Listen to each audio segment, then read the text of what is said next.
não entendi. O momento de choro que você está vivenciando hoje é apenas a semente da tua vitória de amanhã.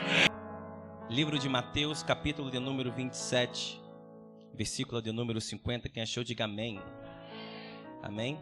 Vamos fazer menção do texto, que diz assim: E Jesus, clamando outra vez com grande voz, entregou o Espírito.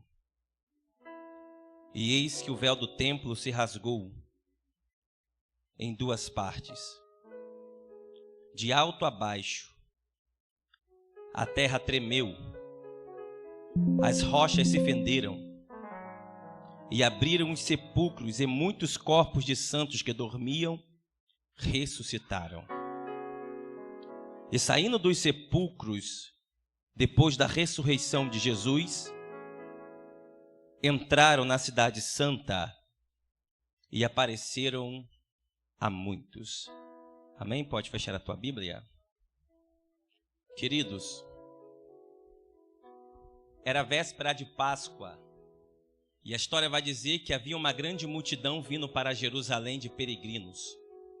E enquanto isso, dentro do Sinédrio, estava acontecendo uma reunião entre os fariseus e sacerdotes para saber como que mataria Jesus Cristo. Não muito longe dali, dentro de uma sinagoga, Jesus estava com seus discípulos fazendo a última ceia. E após a ceia, um dos 12, chamado por nome de Judas, se levanta e sai na frente. A Bíblia vai dizer que após isso, Jesus com seus 11 discípulos vai a um jardim chamado Jardim do Getsêmani, ou Jardim das Oliveiras. Jardim esse que ficava perto do rio Cedron e de frente para o templo de Jerusalém. A Bíblia vai dizer que Jesus com seus 11 discípulos mandai-os esperar ali por um tempo. E chamando apenas a Pedro, Tiago e João, disse: olha, vamos entrar nos arbustos porque eu preciso falar com o Pai. A Bíblia vai dizer que foi com ele Pedro, Tiago e João. E quando foi mais à frente, a Bíblia vai dizer que ele vai falar para os três que orassem ali um pouco, porque ele iria mais à frente, a cerca entre 10 a 15 metros de distância, porque ele queria falar com o Pai. Diz a Bíblia que agora Jesus começa a orar para falar com o Pai. E a Bíblia vai dizer que a oração de Jesus era essa: Pai, se possível for, arranca de mim esse cálice. Pastor, não entendi. Por que Jesus está falando isso? Essa expressão naquela cultura, naquela época, era porque era um fardo muito pesado. A oração de Jesus para o Pai era essa: Pai, eu não vou suportar eu não vou suportar o que vem pela frente. Eu não vou suportar o que eu estou vendo ali na frente. A Bíblia vai dizer que ele está orando para o Pai, dizendo: Pai, eu não vou aguentar, tira de mim esse cálice. E a história vai dizer que Jesus ele começa agora a entrar em um ápice de desespero, dizer: Pai, eu não vou aguentar, eu não quero passar por isso que eu vou passar. Pastor, aonde que está isso na Bíblia? Hebreus capítulo 5, versículos 6 e 7. A Bíblia vai dizer que Jesus ali no Getsêmani, ele começa a gritar dizendo: Senhor, livra-me disso que eu estou pronto para vivenciar. Eu não quero passar por aí. Olá, bracélia. A Bíblia vai dizer que ele está clamando ao único ser que pode livrar ele daquela situação. A Bíblia está dizendo que ele está clamando: Pai, me tira desse jardim. Eu não quero passar pela cruz. Só que a Bíblia vai dizer que no versículo 8, no capítulo 5 de Hebreus, que era necessário que o filho padecesse. A Bíblia vai dizer que de repente agora ele está clamando tanto, pastor Max, mas está clamando tanto, que o medo agora está tomou ele dos pés à cabeça. E há quem diga que ele cai ajoelhado e ele começa a orar. Alguns historiadores dizem que foi daqui que nasceu a cultura do crente orar ajoelhado. Por quê? Porque ele não tinha mais forças de ficar em pé. Então ele ajoelhado e começou a clamar: Pai, eu não vou suportar. Mas é apenas uma expressão, não é nada comprovado. E a história vai dizer que de repente agora, Lucas é detalhista e é médico, ele vai dizer que de repente ele está suando e ao mesmo tempo está suando gotículas de sangue. A Bíblia vai dizer em Lucas capítulo de número 22, o versículo de número 44, que Jesus está suando sangue de tanto medo. E Lucas é médico, ele sabe o que está acontecendo. O que está acontecendo com Jesus é um sintoma chamado por nome de hematidrose. Pastor, o que é isso? É quando o corpo físico passa por um medo constante, o coração começa a bater mais forte, a corrente sanguínea começa a correr, e 3 coisas acontecem. O que, pastor? Primeiro, as veias menores se pocam e o homem tem um derrame. Segundo, o coração para e o homem tem um infarto. Terceiro, segundo a história, segundo a medicina vai dizer que as glândulas sudoríparas começam a se abrir. Que é isso? É as glândulas que causam suor, elas se abrem e se rompem o vaso sanguíneo e começa a suar sangue. E diz a história, e Jesus ficou coberto de sangue, de tanto medo que ele estava. E a pergunta é essa, pastor: como que ele venceu o Getsemane? Como que ele saiu dali que ele estava com medo? Porque quando eu estou com medo eu quero fugir, quando eu estou com medo eu quero correr. E eu gosto de Lucas por isso. Por quê, pastor? Porque Lucas é detalhista. Se no capítulo 22, no versículo 44, ele está falando, Jesus está suando sangue, Kelvis. No versículo 43 vai dizer da onde vinha a tua força. Da onde, pastor? A Bíblia diz que enquanto ele estava chorando com medo, com frio, sem ninguém perto dele, a Bíblia diz que o céu se abriu e um anjo desceu do céu. Poucos entenderam? Eu vou repetir. E o anjo desceu do céu e o confortava. Oh, meu Deus do céu. Ele estava com medo, com frio, e falando, pai, eu não vou aguentar. E de repente o céu se abre e o anjo desce. E a Bíblia diz, e o anjo confortava. Em outras traduções, e o anjo o consolava. Sabe o que eu aprendo aqui? Era Deus dizendo para ele, olha, estão tramando para você nessa noite. Aqueles que são seu amigo te abandonaram, estão dormindo. Não tem problema. Se a terra te rejeita, o céu está aberto para você. Eu vou repetir porque poucos entenderam. Eu vou repetir. Quando você está orando e tem gente querendo te trair, gente querendo te matar, Deus está dizendo, os céus está aberto. Quando o anjo desce, o medo passa, a agonia passa e Jesus se coloca de pé. A oração continua, mas só que agora é diferente. Por quê? Porque o anjo desceu na terra. Isso aqui é para crente que não acredita. O que, pastor? Vai ler a Bíblia. Quando ele estava orando, o céu se abriu e o anjo desceu. E a Bíblia diz, e o anjo consolava. Não chore, Jesus. O céu está contigo. Então ele se coloca de pé, a oração continua e ele diz, pai, que seja feita a tua vontade. Pastor, não entendi. Passou o momento da carne, entrou o momento do espírito. O que, pastor? Ele entendia que o momento de choro que ele estava vivenciando não ia se igualar ao tamanho de glória que ia vir daqui para frente. Pastor, não entendi. O momento de choro que você está vivenciando hoje é apenas a semente da tua vitória de amanhã. Só quem acredita, abra a boca e dá um minuto de glória. Após isso, há um tumulto no jardim. A Bíblia diz que vem soldados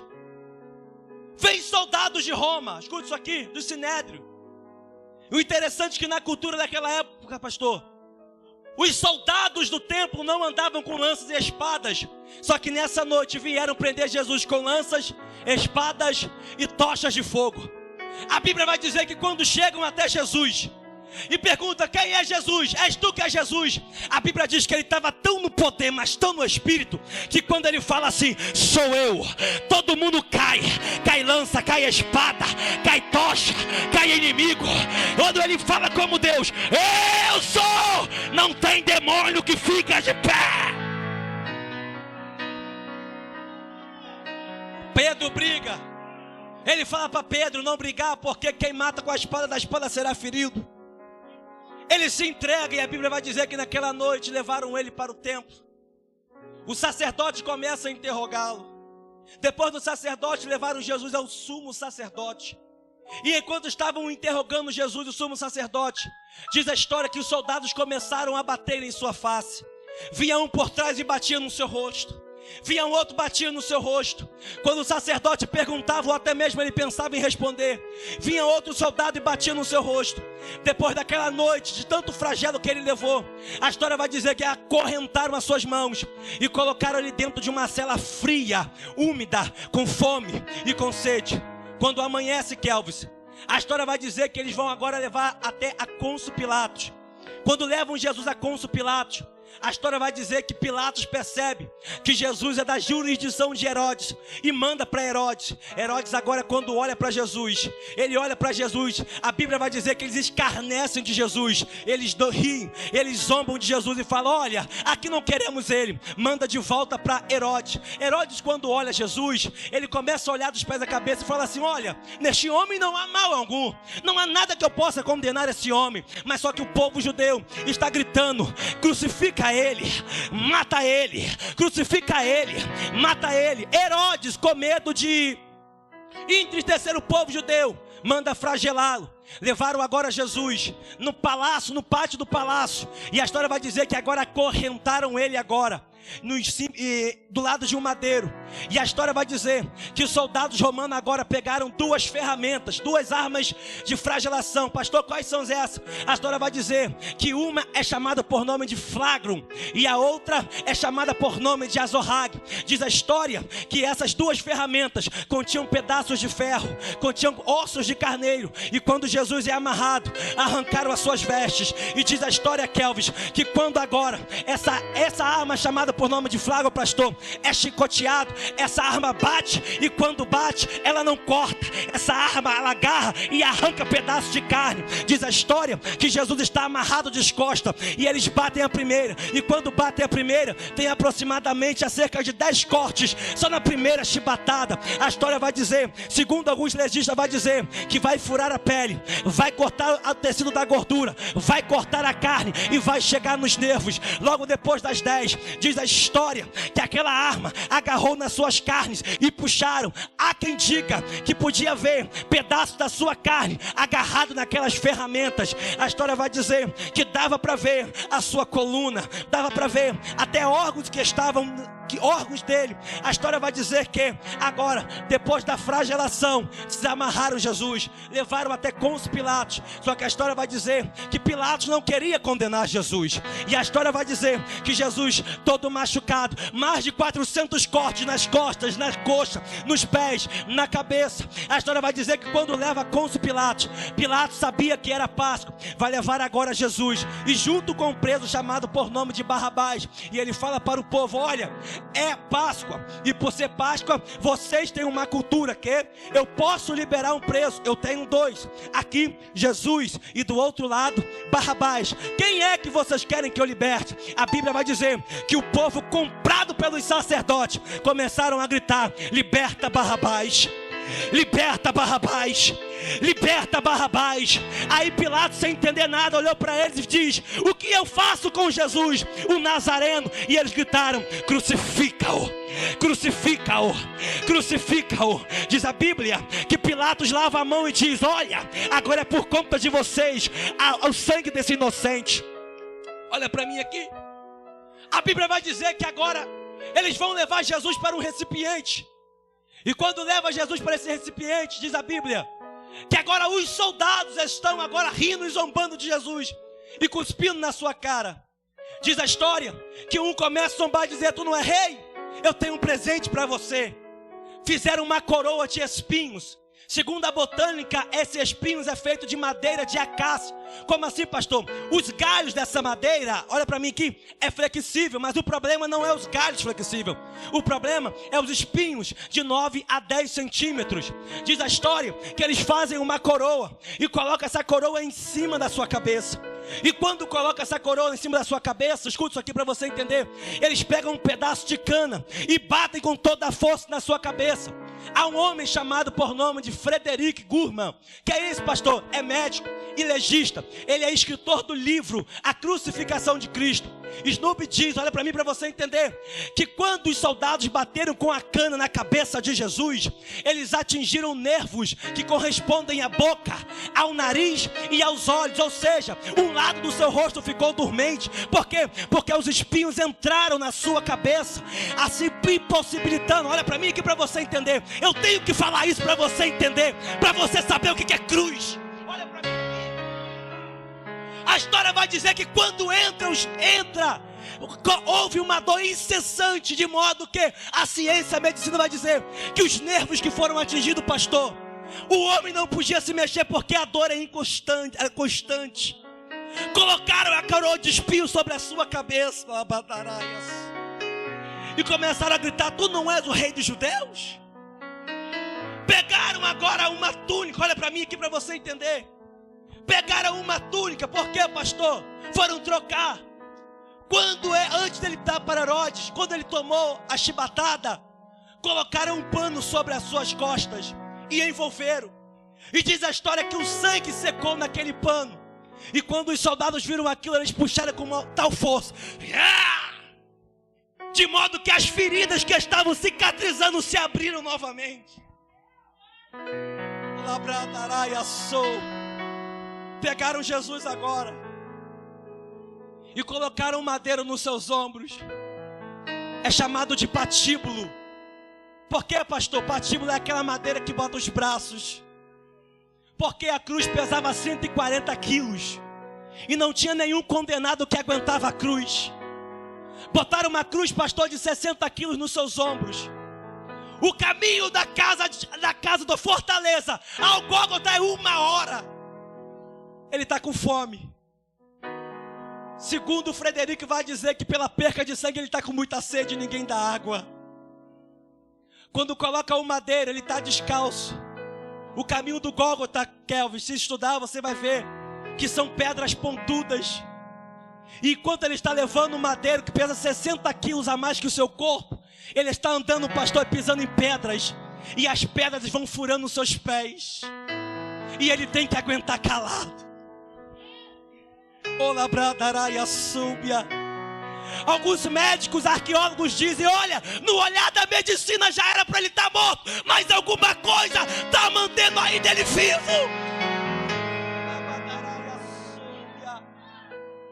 Ele vai caminhando até o Gólgota. Enquanto ele vai caminhando, pastor, há quem diga que ele ia deixando rastro de sangue para trás. E tem alguns estudiosos que dizem que aquela multidão que vinha atrás, pastor, enferma, quando pisava no seu sangue era curado. Por quê? Porque acredita-se que é a profecia de Isaías: e por causa das suas pisaduras nós fomos sarados. Da patararaceia. Ele vai para o Gólgota. Chegando no Gólgota, deixa eu correr, vão pregar ele na cruz. Puxam o braço.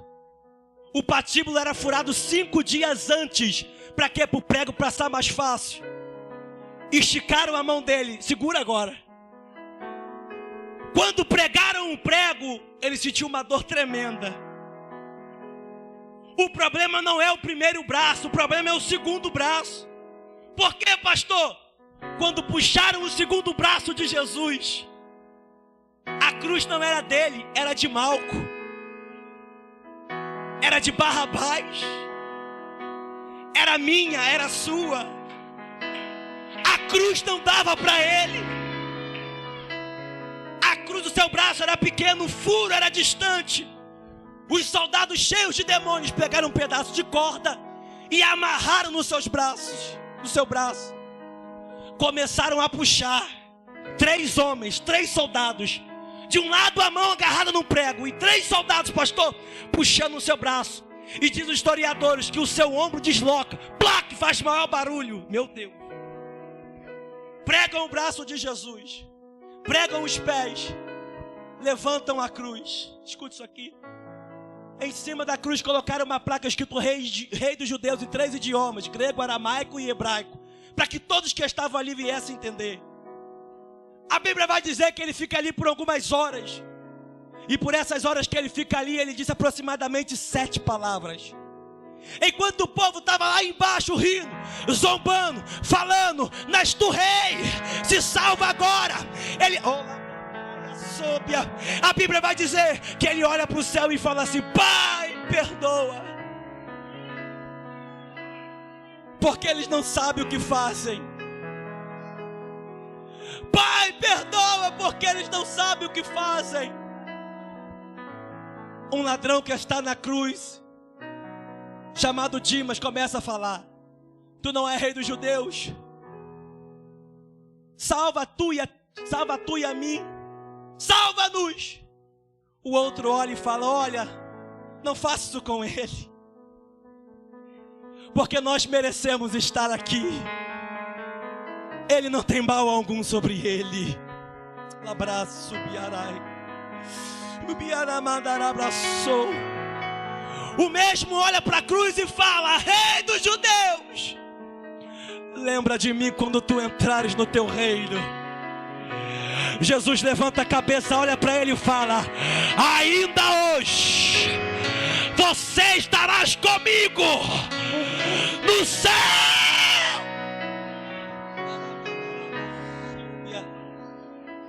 Olha para mim aqui, escuta isso aqui. Uma das outras palavras que ele fala é essa: "Eloi, Eloi, lama sabachthani."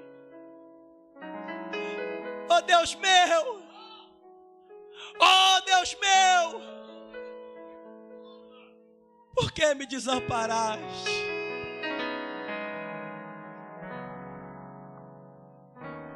Ele olha para o céu e fala: "Deus meu, por que tu me desamparaste?"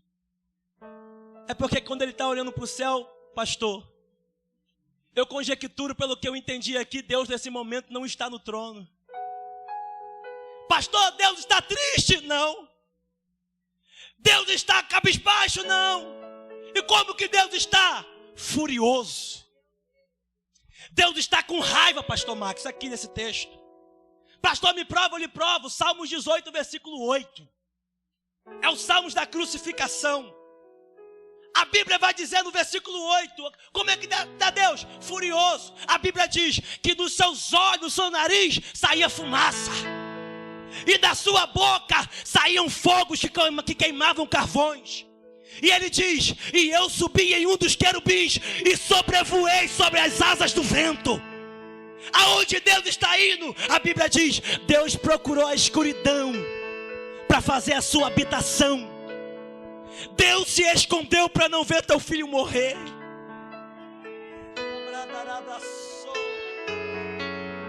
E eu me fiz em trevas. Eu fiz das nuvens escondidas a minha habitação, para não ver o meu filho naquela cruz. Só que a Bíblia vai dizer que uma das palavras que ele vai dizer, escute isso aqui. Quando eu estava estudando esse texto, eu li alguns médicos teólogos dizendo, e uns disseram: Jesus morreu de asfixia, porque o sangue encheu o seu pulmão. Outros dizem: Jesus morreu de hemorragia. Por quê? Porque perdeu muito sangue. Eles leram tanto, não leram a Bíblia. Por quê? Porque a minha Bíblia diz que ele não morreu, mas foi ele que se entregou à morte.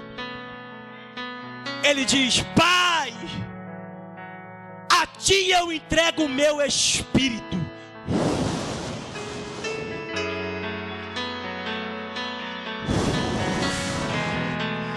Está consumado.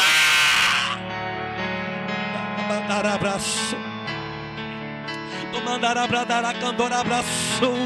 Ora bradará braceia cantorá. Ura badará bracantoria badará. Pastor, Jesus morreu não.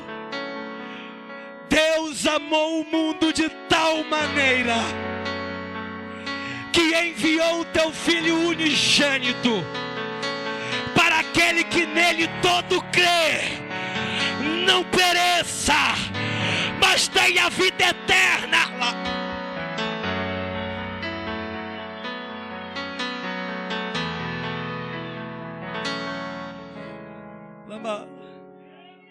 O espírito sai do corpo. Pastor, para onde que ele vai? Para um lugar chamado Seol. Ele vai até a morte, pastor Max, e diz: morte, aonde está o teu aguilhão? Aonde está o teu poder? Ele pega a chave do inferno. Porque ele está dizendo: eu quando estava na terra eu fui cordeiro, mas agora eu sou leão. Segura. Saindo de lá, ele vai para o seio de Abraão. Que é isso, pastor? Você leu comigo? É onde os santos que estavam mortos anteriores do que ele vai ressuscitar os mortos que estão no seio de Abraão. Quando ele chega no seio de Abraão, lugar da promessa, escute isso aqui. Cada um que estava lá tinha uma experiência com ele no Antigo Testamento. Escute isso aqui. Cada um teve uma experiência com ele. Quando Jesus chega, eles ressuscitam. Meu Deus. Adonichon, Adão. Quando olha para ele, pastor vai dizer: eis ali o cordeiro sacrificado para me vestir. Jacó, que é Israel, agora fala: eu estive com ele a noite inteira no Val de Jaboque. Isaac diz: eu sou apenas o poço, mas ele é a água viva. Miriam fala: ele é a parede de água. Arão diz: ele é a nuvem, mas também a coluna de fogo. Jó fala: ele é o meu redentor que vive. Ruth fala: ele é o dono do campo. Noemi fala: ele é o meu remidor. Davi fala: ele é o bom pastor que dá a vida pelas ovelhas. Amós fala: ele é o prumo de Israel. Abacuque fala: ele é a alegria em todos os momentos.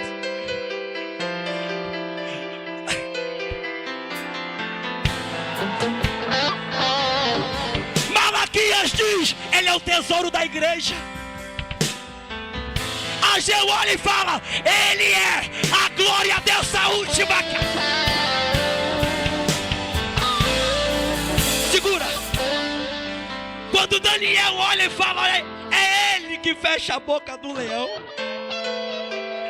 Ananias, Azarias e Misael olha e fala: eis lá o quarto homem da fornalha, que passeia no meio do fogo, que passeia no meio do fogo, que passeia.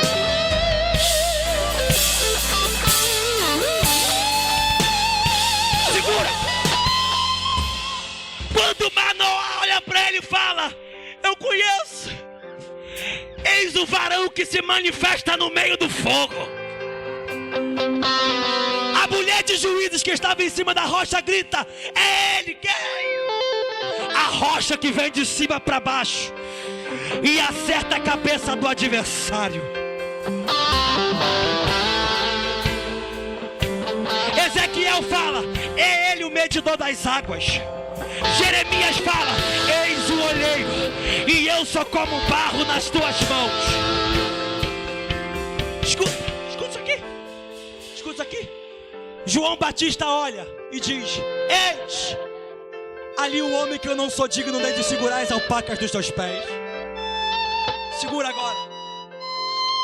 Quando Isaías olha para ele, Isaías diz: eis Emanuel. Só isso, Isaías. Quem é Emanuel? Emanuel significa Deus conosco. Só que na literatura hebraica significa o Deus que habita dentro de nós. Quem é Isaías?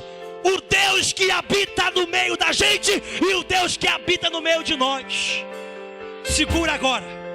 Só isso, Isaías, não tem mais. Tem o quê? És maravilhoso, Conselheiro, Deus forte, Pai da eternidade, o Príncipe da paz.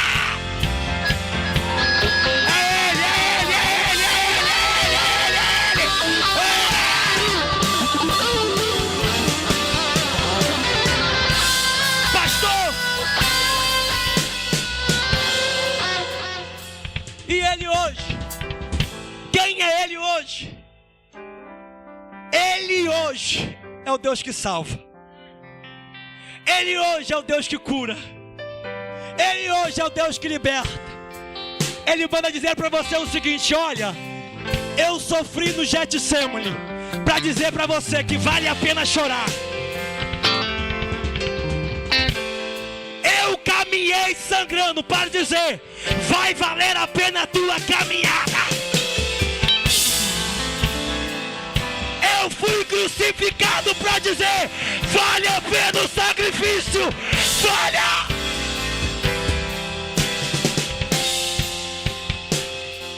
Uns chamam Ele de Deus, outros chamam Ele de Senhor. Mas quem tem intimidade com Ele vai olhar para Ele e vai dizer: eis-me aqui, meu amor. Eis-me aqui, meu amor. Eis-me aqui, meu amor. Eis a causa de glória. Seja cheio, cheio, cheio, cheio, cheio.